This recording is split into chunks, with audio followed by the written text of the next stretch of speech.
అందరికీ నమస్కారం అండి. సుమధురం ఛానల్ శ్రోతలందరికీ స్వాగతం, సుస్వాగతం. ఈరోజు ఒక హృదయాన్ని తాకే ప్రేమ కథ గురించి తెలుసుకుందాం. ఒకనొక చిన్న గ్రామంలో కిరణ్ ఉండేవాడు. పల్లెటూరు రైతు కుటుంబం వాళ్ళది. కిరణ్ వాళ్ళ నాన్నగారి పేరు నారాయణ, అమ్మ పేరు కనకమ్మ. కిరణ్ వాళ్ళ నాన్నగారికి 3 ఎకరాల పొలం ఉండేది. కిరణ్కి చదువు అంటే, ఫ్రెండ్స్తో గడపడం అంటే, ఇంకా తన పొలంలో తిరగడం అంటే చాలా ఇష్టం. మధ్యాహ్నం క్యారేజ్ పట్టుకెళ్ళే వంకతో తన పొలంలో గడపడానికి వెళ్ళిపోయేవాడు. నారాయణ వద్దు వద్దు ఇంట్లో కూర్చొని చదువుకో, ఎండలో నీకెందుకు రై కష్టం అన్నా కూడా వినేవాడు కాదు కిరణ్. అమ్మ నాన్న, పొలం, చదువు, స్నేహితులు, ఇదే కిరణ్కి ఉన్న ప్రపంచం. 15 ఏళ్ళు అప్పటి వరకు కిరణ్కి 10th క్లాస్లో 95% మార్క్స్ వచ్చేసరికి నారాయణకి పట్టణంలో చదివించాలన్న కోరిక పుట్టింది. దానికి కిరణ్ వాళ్ళ అమ్మ కనకమ్మ కూడా అదే కోరుకుంది. కానీ కిరణ్కి అసలు ఇష్టం లేదు. తన ఊరు, తన పొలం, తన స్నేహితులు ఇవన్నీ వదిలిపెట్టేసి సిటీలో చదువుకోవాలా, హాస్టల్లోనా అని కిరణ్కి చాలా బాధేసింది. కిరణ్కి తెలియదు కదా అక్కడ తన కోసం ఒక జీవితం ప్రేమతో ఎదురు చూస్తూ ఉందని. అలా కాదురా నాన్న, మా జీవితం లాగా నీ జీవితం, నీ భవిష్యత్తు కూడా ఇక్కడే మన పల్లెలో ఆగిపోకూడదు కదా, నువ్వు ఇంకా ఎదగాలి కదరా కన్నా అని అమ్మ బతిమలాడేసరికి అమ్మ మాట కాదనలేక సరేలే పట్నం వెళ్ళి చదువుకుంటానులే అని మాటిచ్చాడు కిరణ్. ఇంటర్ బైపీసీ తీసుకున్నాడు. హాస్టల్లో ఉండే ఒడిదుడుకులు ఎదుర్కొంటూ ఇంటర్ కూడా 95%తో కాలేజ్కి ఫస్ట్ వచ్చాడు. ఇంకా కిరణ్ పేరెంట్స్ నారాయణ, కనకమ్మ ఆనందానికి హద్దులే లేవు. ఇంకా చదివించాలని అనుకున్నారు. ఇంకా తప్పేది లేక కిరణ్ బీఫార్మసీలో జాయిన్ అయ్యాడు. హాస్టల్ సదుపాయాలు లేక బయట రూమ్ తీసుకొని చదువుకోవాల్సి వచ్చింది. ఇక్కడే అతి మధురమైన ప్రేమ కథ మొదలయ్యింది. తెలుసా, ఒక అద్భుత కావ్యానికి పునాది పడింది. అతని జీవితంలో ఒక పెద్ద మార్పు వచ్చింది. అది ఎప్పుడు వచ్చింది, ఎలా వచ్చింది అంటే స్వాతి వచ్చాక. స్వాతి పట్టణంలో చదువుకున్న అమ్మాయి, అయినా కానీ సున్నితమైన మనసు కలిగిన అమ్మాయి. స్వాతి అంటే నిజంగా స్వాతి ముత్యమేనండి. తనది కూడా కిరణ్ వాళ్ళ ఊరే, కానీ కిరణ్ స్వాతి ఎప్పుడూ కలిసింది లేదు, ఒకరికొకరు ఎదురుపడింది కూడా లేదు. స్వాతి ఎప్పుడు గ్రామానికి వేసవి సెలవుల్లో తాతగారి ఇంటికి వెళ్ళి వచ్చేసేది. నారాయణ ఏం చేశాడంటే అదే కిరణ్ వాళ్ళ నాన్నగారు స్వాతి వాళ్ళ ఇంటికి పై పోర్షన్లోనే కిరణ్ని అద్దెకి కుదిర్చారు. ఇక్కడే మొదలైంది ప్రేమ కథ. కిరణ్ ఆమెను మొదట చూసిన క్షణంలోనే బాగా ఆకర్షితుడయ్యాడు. ఆమె నవ్వు, ఆమె చూపు అన్నీ తన మనసుని బంధించేశాయి. స్వాతికి కూడా కిరణ్ నచ్చినప్పటికీ ఆమె అస్సలు బయటపడలేదు. ఎందుకో తెలుసా, పల్లెలో పెరిగిన అబ్బాయి ఎలాంటి వాడో ఏంటో, అసలే రోజులు బాగాలేవు అని కిరణ్ని తప్పుగా అర్థం చేసుకొని దూరం మెయింటైన్ చేస్తూనే ఉంది, అలాగే గమనిస్తూనే ఉంది. కిరణ్ కూడా సేమ్ స్వాతిలాగే తన ప్రేమను వ్యక్తం చేయడానికి భయపడుతున్నాడు. తాను ఎలా రిసీవ్ చేసుకుంటుందో ఏమో, సిటీలో పెరిగిన పిల్ల కదా, తన ప్రేమని ఆకర్షణ అనుకుంటుందేమో అని భయపడిపోయాడు కిరణ్. ఒకరికి ఒకరు ఇద్దరు మౌనంగానే ఉండిపోతున్నారు. ఒకరికి ఒకరు ఇద్దరు కూడా బయటపడలేదు. ఇదిలా ఉండగా ఒకరోజు కిరణ్ ఊరు నుండి వాళ్ళ అమ్మ నాన్న సిటీకి చెప్పపెట్టకుండా వచ్చేశారు. బస్సు దిగాక మమ్మల్ని తీసుకెళ్ళమని కిరణ్కి ఫోన్ చేసి అడుగుతున్నారు. కానీ సరిగ్గా అదే టైంకి కిరణ్కి ప్రాక్టికల్ ఎగ్జామ్స్ అవుతూ ఉండడంతో ఎటో నిర్ణయం తీసుకోలేక నలిగిపోతూ ఉన్నాడు. ఎలాగోలా తొందరపడి ఎగ్జామ్ పూర్తి చేసి సాయంత్రానికి బస్ స్టాండ్ చేరుకున్నాడు. కానీ అక్కడ ఎవ్వరూ లేరు. అమ్మ నాన్న కనిపించకపోయేసరికి బెంబేలు ఎత్తిపోయాడు. పాపం చుట్టూ వెతికాడు, ఎక్కడా కనిపించలేదు. అందరినీ అడిగాడు, ఎవరికి తెలియదన్నారు. అయిపోయింది. అమ్మ నాన్న ఇద్దరికి సిటీ కొత్త, ఎటు వెళ్ళిపోయారో తెలీదు. కనీసం ఫోన్ కూడా అవ్వట్లేదు, స్విచ్ ఆఫ్ అని వస్తుంది. రాత్రి అయిపోయింది. ఇంకా చేసేదేం లేక లోకల్ పోలీస్ స్టేషన్లో కంప్లైంట్ ఇచ్చి ఇంటికి తిరిగి వచ్చాడు కిరణ్. ఇంట్లో చూసేసరికి అమ్మా నాన్న ఇద్దరు భోజనం చేస్తూ కనబడ్డారు. అది చూసి ఏడుస్తూ అమ్మ దగ్గరికి వెళ్ళి వాలిపోయాడు కిరణ్. ఏమైపోయారమ్మా, మీకోసం వెతకని ప్లేస్ లేదు, పోలీస్ కంప్లైంట్ కూడా ఇచ్చి వస్తున్నా అంటూ ఏడవడం స్టార్ట్ చేశాడు. పోలీస్ కంప్లైంటా అంటూ ఫక్కున నవ్వు వినిపించింది కిరణ్కి. ఎవరా అని తిరిగి చూస్తే ఇంకెవరు, స్వాతి. స్వాతి నువ్వేంటి ఈ టైంలో ఇక్కడ అని అడిగాడు కిరణ్. అప్పుడు నారాయణ జరిగిందంతా చెప్పాడు. నువ్వు రాకపోయేసరికి మాకేం చేయాలో తెలియక స్వాతికి ఫోన్ చేశామని, స్వాతి ఎంతో జాగ్రత్తగా మమ్మల్ని ఇంటి దగ్గర దింపి వంట కూడా చేసి పెట్టిందని చెప్పుకొచ్చాడు. అంతటితో కిరణ్ లేచి స్వాతి దగ్గరికి వెళ్ళి కృతజ్ఞతతో నీ మేలు ఎప్పటికీ మర్చిపోలేను స్వాతి అన్నాడు ఎంతో అభిమానంగా. థ్యాంక్ యూ కూడా చెప్పాడు. ఇప్పుడే మొదలైందండి అసలైన ప్రేమ కదా, వింటారా ఇంకా? స్వాతి మంచితనాన్ని కిరణ్ అర్థం చేసుకున్నాడు. కిరణ్ అమాయకత్వాన్ని స్వాతి గ్రహించింది. ఇద్దరి అనుమానపు పరదాలు తొలగిపోయి రెండు ప్రేమ పక్షులు ఒక్క గూటికి చేరాయి. ఇద్దరూ చెట్టాబట్టాలు వేసుకొని నదీ తీరంలో కాలం గడిపే రోజులు కూడా ప్రారంభమయ్యాయి. కూర్పెట్టి కబుర్లు, పుస్తకాల మార్పిడి, చిన్న చిన్న సరదాలు, ఫంక్షన్స్, ఇలా ప్రేమ మరికాస్త బలపడింది. ఇలా రోజులు ఎంతో ఆనందంగా, సాఫీగా, హ్యాపీగా సాగిపోతున్న సమయంలో అర్జెంటుగా లండన్లో ఉన్న వాళ్ళ పిన్నిది గారి దగ్గరికి వెళ్లాల్సి వచ్చింది. కిరణ్ని విడిచిపెట్టి వెళ్లే ముందు ఆమె అతనికి ఒక లేఖ ఇచ్చింది. నిన్ను ప్రేమించానని నువ్వు అడగకముందే చెప్పాలనిపించింది, కానీ భయపడ్డాను. ఇప్పుడు చెప్తున్నాను. నువ్వు నా హృదయాన్ని తాకిన తొలి వ్యక్తివి. నీకోసం నేను మళ్ళీ వస్తాను, ఖచ్చితంగా వస్తాను, ఎప్పటికైనా తిరిగి వస్తాను. నా కోసం ఎదురు చూస్తూ ఉండు, నీ స్వాతి అని ఆ లేఖలో ఉంది. కిరణ్ ఆ లేఖను ప్రతిరోజు చదువుతాడు. ఆమె తిరిగి వస్తుందనే నమ్మకంతో, ప్రేమను నమ్ముతూ ఎదురు చూస్తూనే ఉన్నాడు. ఇక్కడే మొదలైందండి ప్రేమ కథ. ఇంకా ముగిసిపోలేదు, తొందరపడకండి. ప్రేమ కథ ఇప్పుడే మొదలైంది కదా. కిరణ్ ఇలాగే తన రొటీన్ లైఫ్ని గడిపేస్తూ ఉన్నాడు. రోజులు, వారాలు, నెలలు, సంవత్సరాలు కూడా గడిచిపోతూ ఉన్నాయండి. స్వాతి లండన్కి వెళ్ళి 2 సంవత్సరాలు గడిచిపోయాయి. కానీ కిరణ్కి మాత్రం ఈ 2 సంవత్సరాలు 2 యుగాలుగా గడిచిపోయాయి. తెలుసా, ఇదే ప్రేమ అంటే. ప్రతిరోజు ఆమె లేఖను చదువుతూ తన గ్రామంలోనే ఉండి ఒక మంచి ఉపాధ్యాయుడిగా పనిచేస్తూ స్వాతి కోసం ఎదురు చూస్తూనే ఉన్నాడు కిరణ్.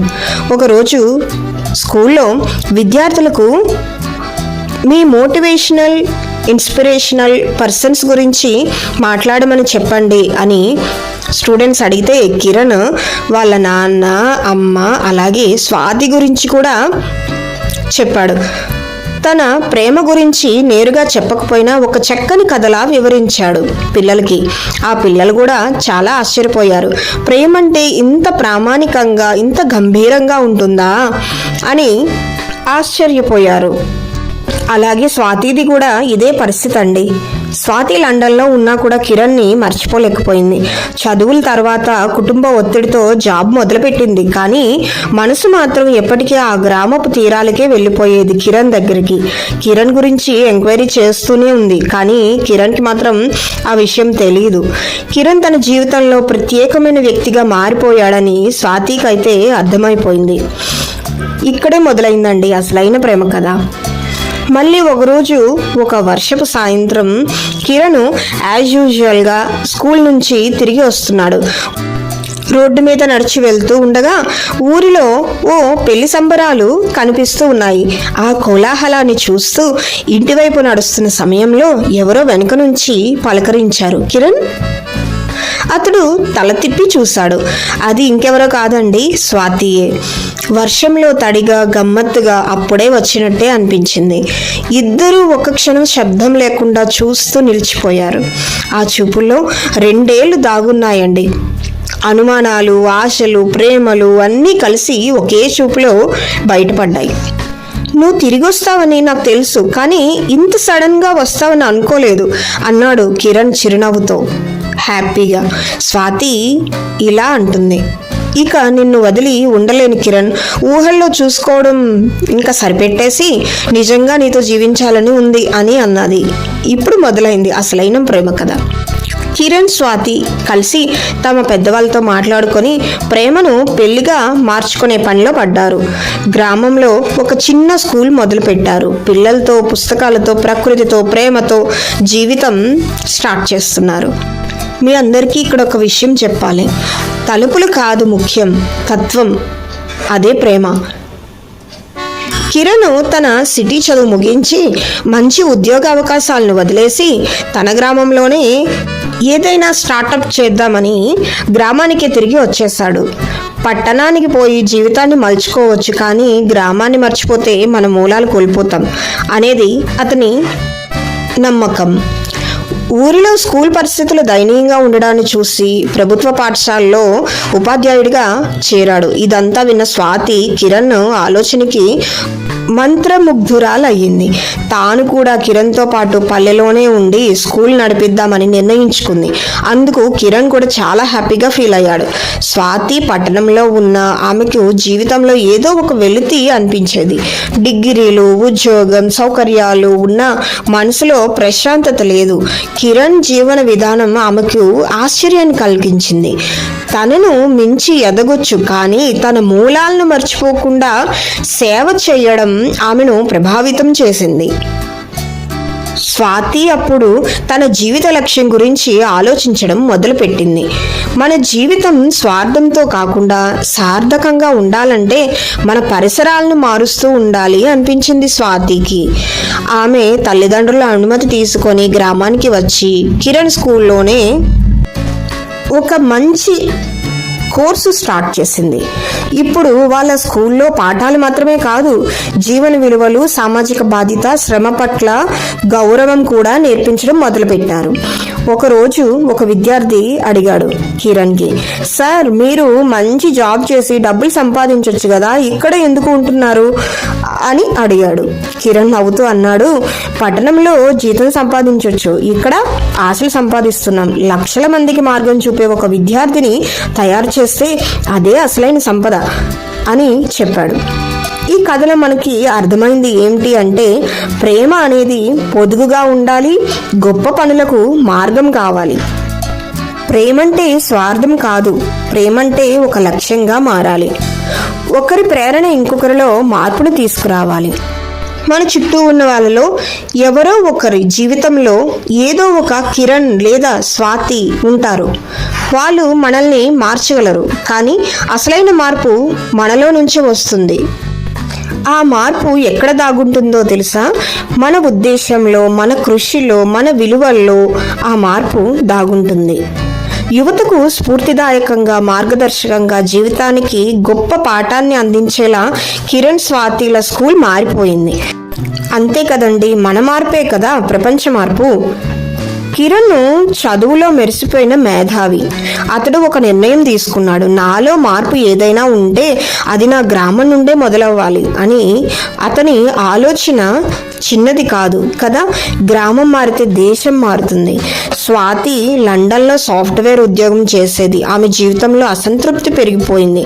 ఉదయం 9 నుండి రాత్రి 9 వరకు ల్యాప్టాప్ ముందు కూర్చోవడం, సెలవులు లేకుండా పనిచేయడం, జీవితం అంటే ఇదేనా అన్న సందేహం ఆమెను వేధించింది. కానీ ఇప్పుడు పని ఒత్తిడి ఉన్న ప్రశాంతంగా ఉంది స్వాతికి. కిరణ్ మట్టి పొడిచిన దుస్తుల్లో ఉన్న అతని చూపుల్లో ఉజ్వలమైన దిశ కనిపించేది.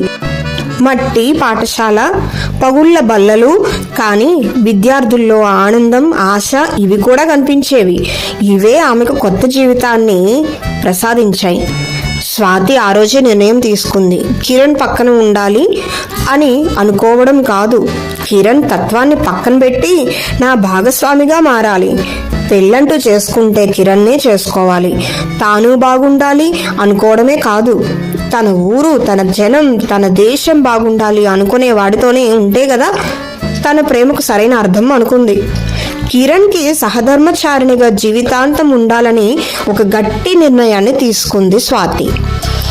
వారు చేసింది ఏంటంటే, గ్రామంలో ప్రయోజనమైన విద్యా విధానాన్ని తీసుకొచ్చారు. Practical learning, life skills, tech, ఇంకా ట్రెడిషన్ కలయిక, ఇలాంటి కోర్సెస్ని స్టార్ట్ చేశారు.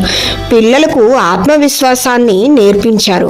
నీకు స్వప్నం ఉంటే మార్గం నీలోనే మొదలవుతుంది అన్న నినాదాన్ని, స్ఫూర్తిని ఇచ్చారు.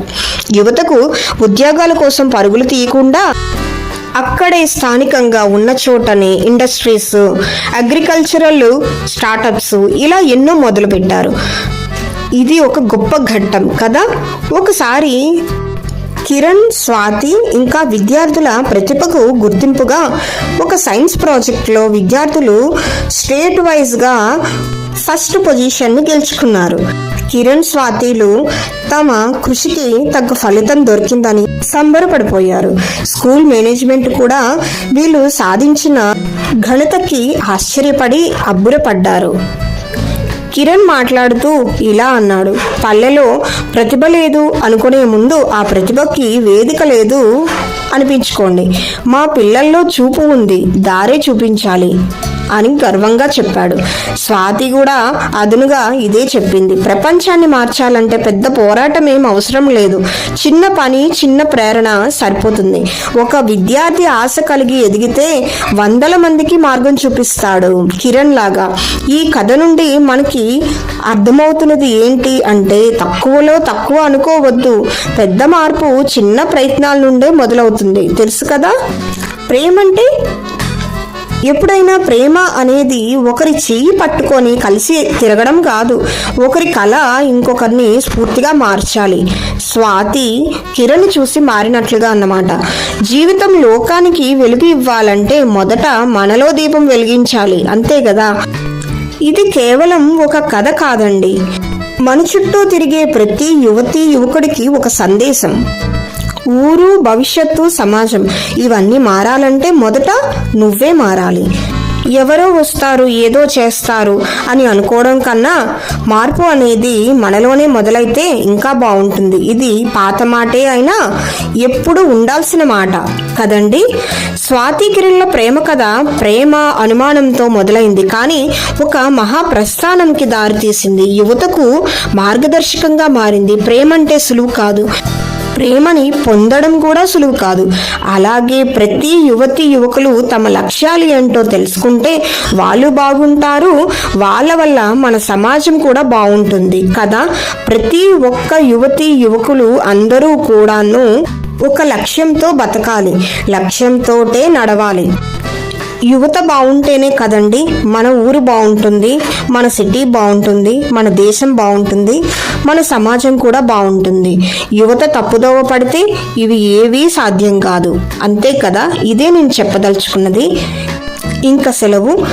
నా మాటలు, నేను ఇచ్చే సమాచారం మీకు కనుక నచ్చినట్టయితే నా వీడియోని లైక్ చేయండి, కామెంట్ చేయండి, షేర్ చేయండి. ఇంకా నా సుమధురం ఛానల్ని సబ్స్క్రైబ్ చేసుకోండి. Thank you so much.